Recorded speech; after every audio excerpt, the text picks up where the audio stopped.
The night the lights went out in Hollywood started like any other high-profile television appearance, but ended with a career-defining explosion that nobody saw coming.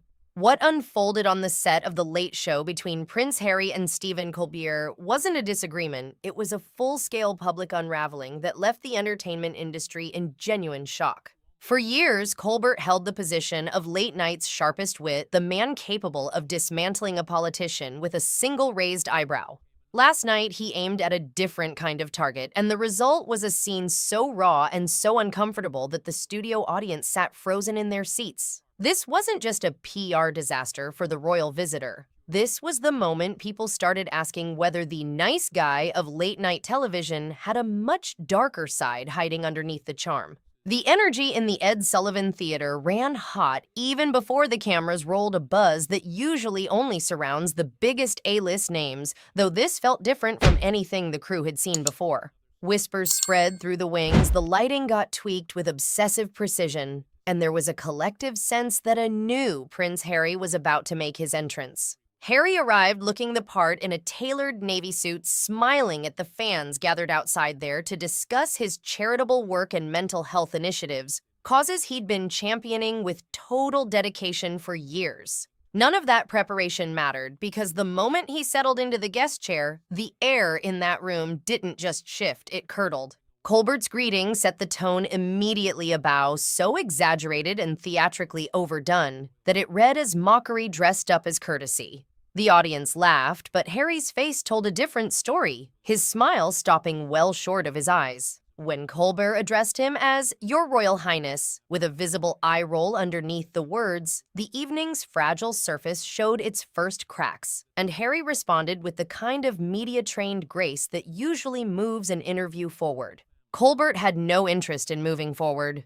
Drawing blood was the whole point. The mock bow turned out to be just the opening act because Colbert leaned in with something sharper once the pleasantries dissolved. Instead of asking about the veterans or the charitable initiatives, he pivoted straight to the money, the multi-million-dollar deals with Netflix and Spotify, and delivered the accusation with a tone suggesting Harry operated more as a salesman than a philanthropist. Right there on camera, Colbert called Harry a traumapreneur, someone who only discovered value in his pain when a check came attached to it, and the silence that followed swallowed the entire studio. Harry's jaw clenched, a physical tell that people close to him recognize as composure slipping, and his voice carried a slight tremor as he pushed back, explaining that his work existed to help people who'd faced the same struggles he had, including his own mental health battles and the dark periods where he'd felt close to ending his life. Colbert kept pressing, asking, at what point helping people starts looking like helping yourself and your bank account? And that question transformed the interview from a promotional stop into something closer to a public trial. The audience went quiet in the way crowds do when they realize nobody scripted what they're watching. Harry fought back by pointing out that Colbert had built an entire career making jokes about people's suffering, and that observation seemed to energize the host rather than slow him down.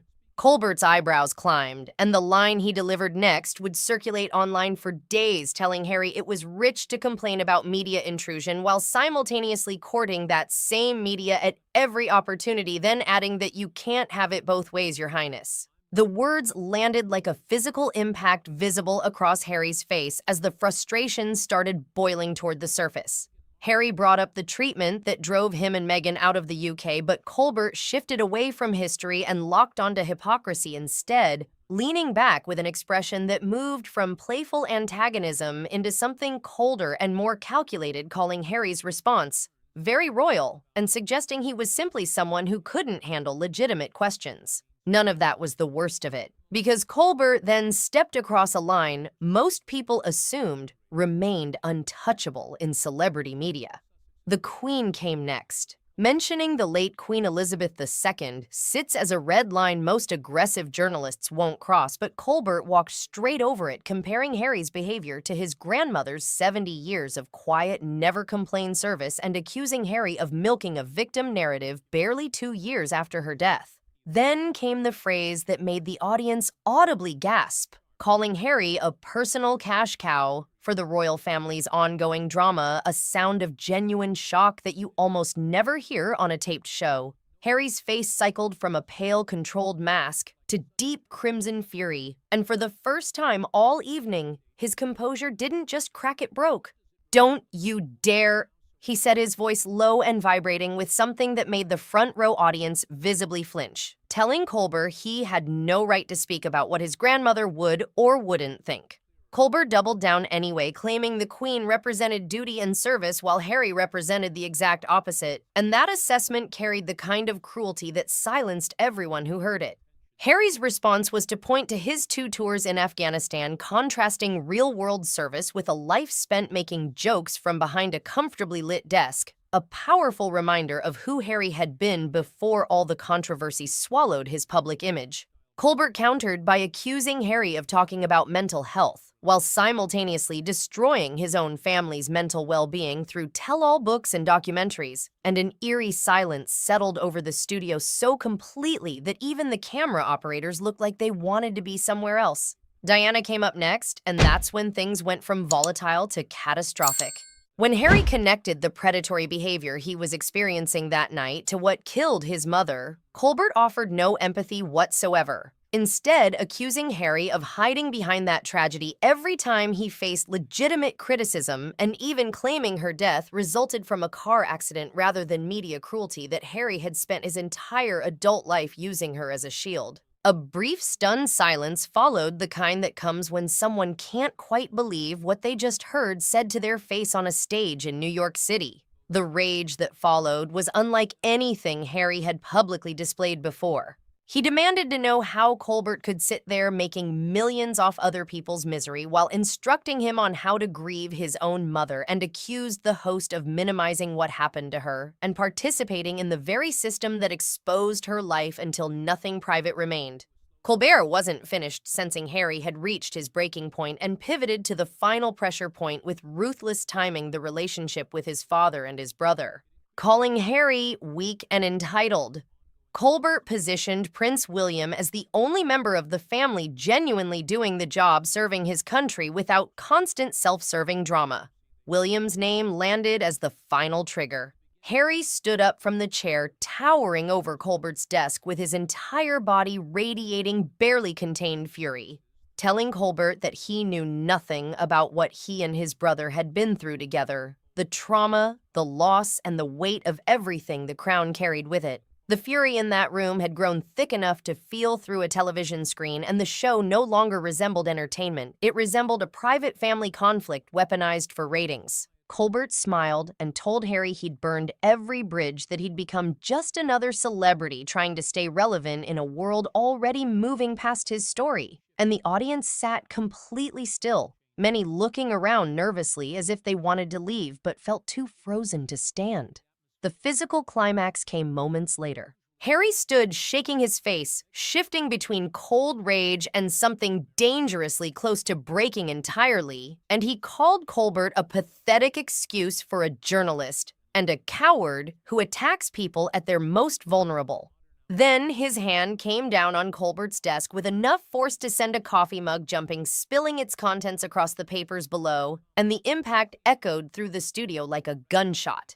Production staff in the back frantically signaled for a commercial break, and the cameras kept rolling anyway. Harry didn't sit back down. Standing above the desk, he labeled Colbert a bully and a sadist who gets satisfaction from dismantling people under the cover of comedy. Colbert rose to match him, cold and calculating across the desk, and accused Harry of publicly humiliating his father and stepmother while they worked to serve their country, then brought up the family's comments regarding skin color, calling them convenient revelations Harry deployed only when he needed justification for leaving. Nothing in the Late Show's history had reached this level of personal attack, and nobody in that studio audience crew or host seemed entirely sure what came next. What happened next would be replayed on social media for weeks, analyzed frame by commentators and psychologists who couldn't quite believe what they were seeing. Harry's composure didn't just crack, it vanished entirely. Screaming that he was done with people like Colbert who believe they can say whatever they want about his wife and children and hide behind the word entertainment,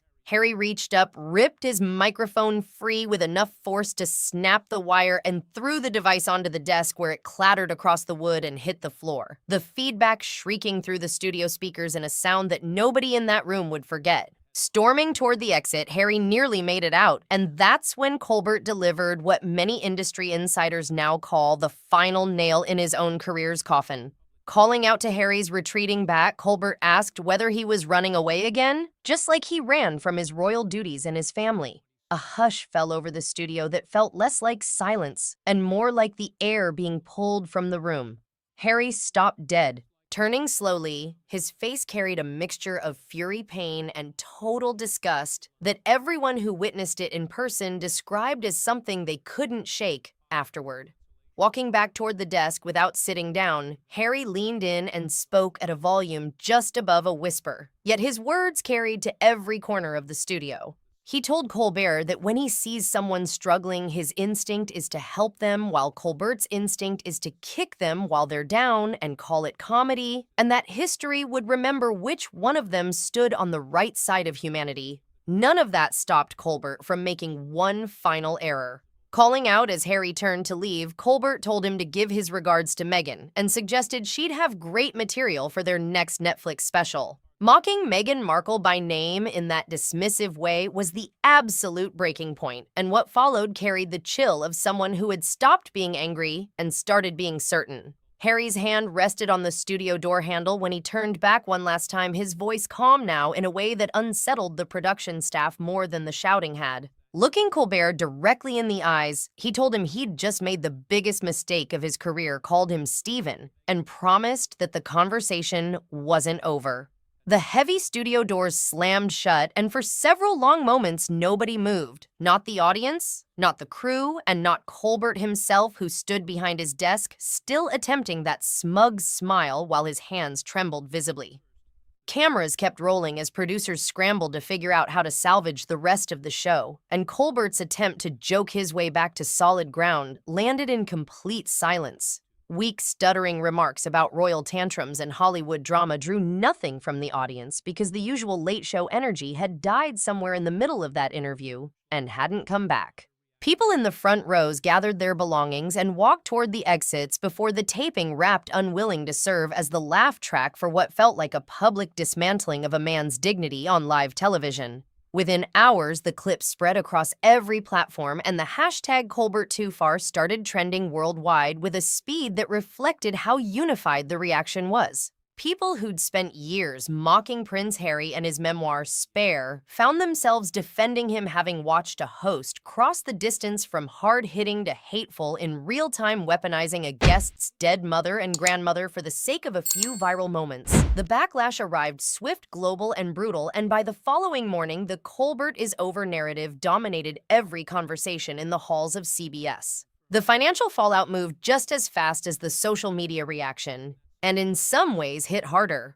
Within 24 hours, major sponsors began pulling their advertisements from The Late Show, with brands built around kindness and inclusivity declining to have their logos appear next to a host who mocked a man's grief on camera. High-profile celebrities scheduled to appear later that week began announcing conflicts and canceling their spots, and the network's phones rang continuously with callers demanding accountability or removal. A PR crisis of that scale hadn't landed on the network in decades. Harry's exit, meanwhile, drew praise from supporters and skeptics who'd never agreed on anything about him before. What people saw wasn't a polished documentary response or a ghost-written rebuttal. It was a man defending himself in an unscripted moment of genuine disrespect. And that distinction mattered to audiences who'd grown tired of managed narratives. The confrontation built Harry a level of sympathy from people who'd once called him weak, proving that he wasn't just talking about mental health advocacy, but living the reality of defending his own dignity in a world that wanted to reduce it to content. By the end of that week, The Late Show's ratings had dropped to their lowest point under Colbert's tenure, and emergency meetings at the highest levels of the network generated rumors that Colbert was being pushed into a sabbatical to let the situation cool. The mean-spirited era of late-night television, which had been building momentum for years, appeared to have finally run into a wall. And audiences made clear they'd grown exhausted by watching public figures get torn apart for sport, especially figures visibly carrying real and deep-seated trauma. A routine celebrity interview had instead become a career-defining disaster that would follow both men for years, though in very different directions. For Harry, the night represented something closer to liberation, the moment he stopped managing his image for a media machine and started protecting his peace with a roar rather than a press release. For Colbert, it delivered a lesson about the hard limits of wit as a substitute for empathy, and about how precisely defined the public's tolerance for cruelty actually turns out to be. As the situation continued to develop, a new and more specific rumor began circulating through CBS corridors. Insiders claimed that what Harry referenced as the biggest mistake pointed not to a vague lawsuit threat, but to something with a legal foundation, with sources suggesting Colbert had potentially violated a pre-interview agreement, a legally binding document that explicitly prohibited mention of certain family members or the late Queen in a derogatory context. If accurate, the mistake wasn't just a PR problem, but a breach of contract that could cost the network millions, and legal experts began appearing on cable news to debate whether a host's satirical license could shield them from breaking a signed agreement with a public figure. The silence from CBS's legal department only accelerated the speculation that the network was in internal freefall. British tabloids, which had spent years positioning themselves as Harry's most relentless critics, found themselves somewhere entirely unfamiliar. For the first time in memory, the Daily Mail and The Sun weren't going after the prince. Their headlines targeted the American host, instead calling out his treatment of a guest as vicious, and the irony landed heavily. The same media Harry had left the UK to escape was now the one flagging the lack of basic decency in his adopted home's entertainment industry. Even the most committed anti-Sussex voices admitted publicly that no person should sit through a mockery of their mother's death as a late-night punchline. Inside The Late Show, the atmosphere had reportedly turned radioactive. Former staffers leaked accounts to the press describing Colbert's legendary temper and his mounting frustration that audiences weren't reading the situation as a joke, while the writer's room, usually a fast-moving environment built on camaraderie, had reportedly become a graveyard of discarded scripts as the team struggled to write an opening monologue that didn't deepen the damage. Every attempt to joke the situation away felt like another step in the wrong direction. Colbert Too Far had evolved beyond a hashtag into a cultural referendum on whether the era of snark at all costs had finally exhausted its welcome, with audiences signaling clearly that they wanted authenticity and empathy rather than another cold performance from the Ed Sullivan Theater. Sources close to Harry and Meghan described the incident as forcing a serious rethinking of their media approach, with the prince reportedly finished with the traditional late-night circuit entirely. The confrontation confirmed what they'd suspected: the Hollywood machine operates with the same predatory instincts as the one they left behind in London. Rumors placed the couple in conversations about launching their own long-form platform, where discussions about mental health couldn't be repackaged as traps for viral engagement, which meant the biggest mistake Colbert made that night might have actually handed Harry exactly the clarity he needed to stop playing by the industry's rules and start building something outside them. What the audience witnessed in that studio and what spread across the world in the hours that followed reflected something larger than one bad interview. A shift is underway in how people respond to celebrity confrontation, away from treating gotcha moments as clever journalism and toward recognizing them as failures of basic human decency. Late-night television built its modern identity on sharpness and aggression, and the Colbert Too Far movement stands as a clear signal that the audience has moved somewhere that format hasn't followed. Whether the show recovers its footing or the king of late night finds the mask has slipped too far to reattach, the silence from that desk now speaks with more weight than any monologue could carry. For Harry, a path forward seems to be taking shape, and unlike every chapter that came before it, this one doesn't require anyone else's permission or platform to tell.